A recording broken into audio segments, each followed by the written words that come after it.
नमस्कार बच्चों, हम यहाँ पढ़ने जा रहे हैं कुंवर नारायण जी की 2 कविताएं जो कि उनके इन दिनों संग्रह से ली गई है। जिनकी पहली कविता है कविता के बहाने और बात सीधी थी पर।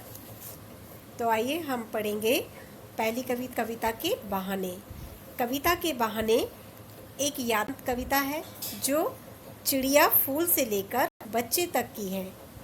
एक ओर प्रकृति, दूसरी ओर की चिड़िया की उड़ान की सीमा है और फूल के खिलने की परिणति भी निश्चित है। लेकिन बच्चों की जो उड़ान है वह कैसी है? असीम है, अर्थात उसकी कोई सीमा नहीं है। कवि का मन कविता रचना के समय चिड़िया के समान उड़ान भरने का करता है।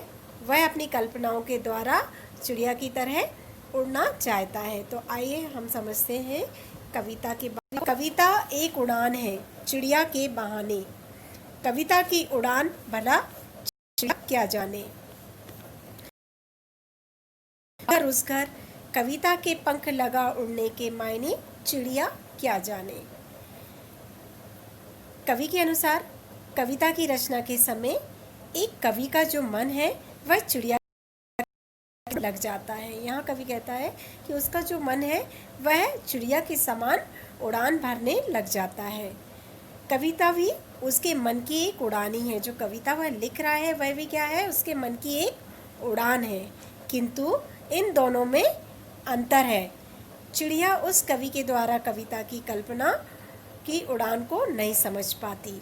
जो चिड़िया है वह कवि की कल्पनाओं को नहीं समझ पाती, जबकि कवि चिड़िया की उड़ान को समझ रहा है, किंतु चिड़िया कवि की उड़ान को, उसकी कल्पनाओं को नहीं समझ पाती। दोनों में यही अंतर है। बाहर भीतर इस घर उस घर। बाहर भीतर से मतलब है कि कवि की दृष्टि सर्वत्र घूमती है, अर्थात कवि की जो कल्पना शक्ति है वह सर्वत्र घूमती है, वह सर्वत्र विचारशील है। कवि का हृदय इस समय किसी भी विषय से बाहर भीतर की गहराई में खो जाता है।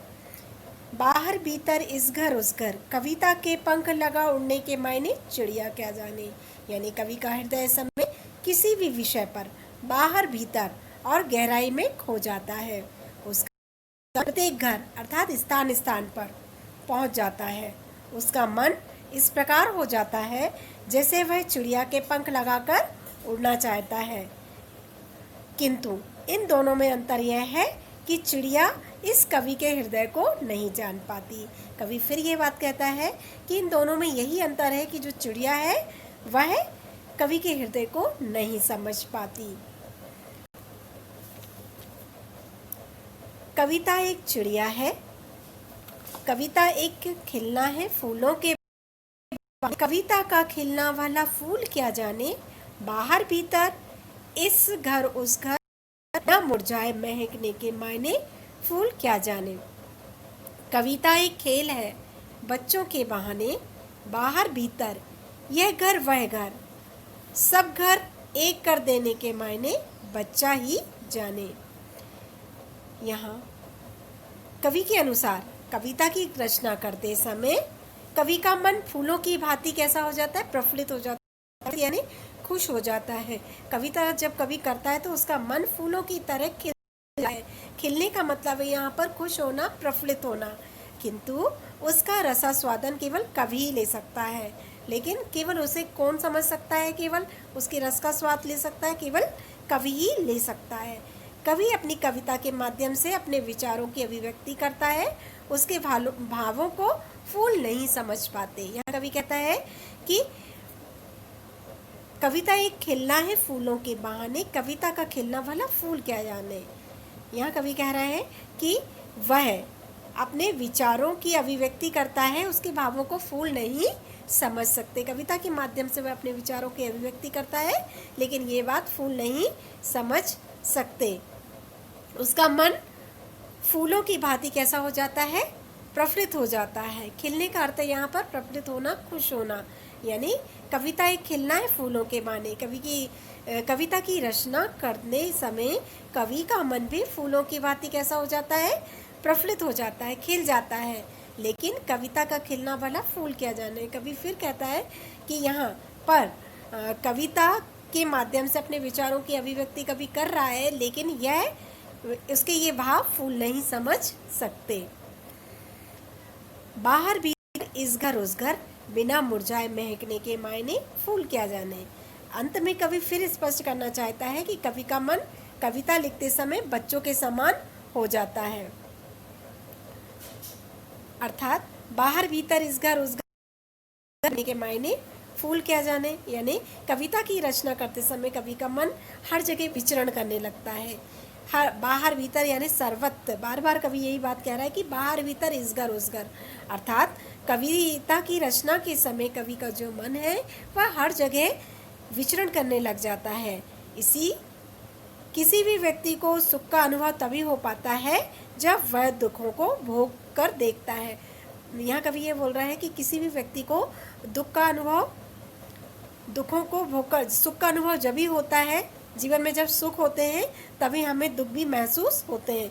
अतः इस अर्थ में फूल सदैव खिलकर महकते रहते हैं। इसी अर्थ में जो फूल हैं वो क्या होते हैं, हमेशा खिलते हैं और महकते रहते हैं। जबकि कवि दुख के बाद सुख अनुभूति होती है। कवि जो है पहले दुखी है और कविता रचना के करने के बाद वह प्रफुल्लित होता है, अतः उसे सुख की अनुभूति होती है।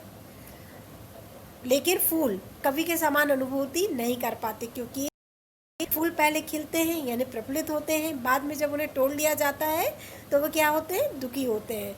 तो यहाँ पर कवि यही कहना चाहता है कि यहाँ कवि जब पहले दुखी होता है और जब वह अपनी भावनाओं से, कल्पनाओं से कविता रचना करता है तो वह क्या महसूस करता है, सुखानुभूति महसूस करता है। लेकिन इसके विपरीत जो फूल है वह बिल्कुल इसके उल्टे फूलों के साथ होता है कि वह हैं यानी प्रफुल्लित होते हैं और बाद में जब उन्हें तोड़ लिया जाता है तो वह दुख को अनुभूति करते हैं। एक खेलों के बहाने बाहर भीतर यह घर सब घर एक कर देने के मायने बच्चा ही आने। यहाँ कवि कहते हैं, अंत में यह स्पष्ट करना चाहते हैं कि कवि का जो मन है वह कविता लिखते समय बच्चों का समान ही हो जाता है। यहाँ कवि क्या बोल रहे हैं कि उनका मन, जो कविता जब वह रचना करते हैं उनका मन कैसा हो जाता है, बच्चों के समान हो जाता है। वह बच्चों के समान ही कविता की रचना के माध्यम से खेलने लग जाते हैं। जब वह कविता करते हैं तो अपने शब्दों से क्या करने लगते, खेलने लग जाते हैं। उनका मन बाहर भीतर प्रत्येक घर अर्थात प्रत्येक स्थान पर पहुंच जाता है। यहाँ जो कवि का मन है, जिस तरह बच्चों की कोई सीमा नहीं होती, बच्चे सब घर को अपना ही घर समझते हैं, बच्चे केवल प्यार को समझते हैं, उसी प्रकार ही यहाँ कवि भी यही कहना चाहता है कि वह कविता लिखते समय वह क्या हो रहा है, वह बच्चों के समान ही कविता की रचना शब्दों से और अपने छंदों से खेलने लग जाता है। उसका मन बाहर भीतर तथा प्रत्येक घर स्थान पर पहुंच जाता है। यानी जो कवि है वह अपनी कल्पना से सर्वत्र घूमने लगता है। उसके पास वह शक्ति है कि वह अपनी कल्पनाओं के माध्यम से, अपनी भावनाओं के माध्यम से सर्वत्र चला जाता है।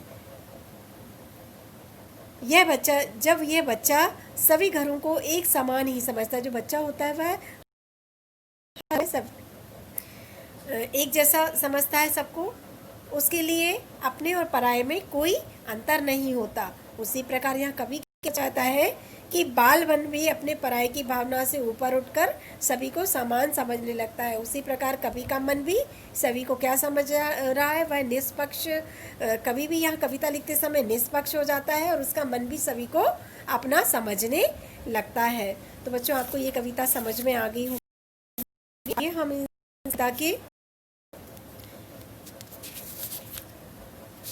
भाव पक्ष को समझ लेते हैं। कविता के भाव पक्ष, कला पक्ष के माध्यम से हम ये जानेंगे कि प्रस्तुत कविता में कवि द्वारा कविता रचते समय सहज एवं स्वाभाविक कल्पना के आश्रय का वर्णन किया गया है। शुद्ध खड़ी और कविता की उड़ान को चिड़िया की उड़ान के समान मानने की उपमा दी गई है। यानी यहाँ पर उपमा अलंकार का प्रयोग किया गया है। तो आपको कविता के बहाने कविता का अर्थ समझ में आ गया होगा। धन्यवाद।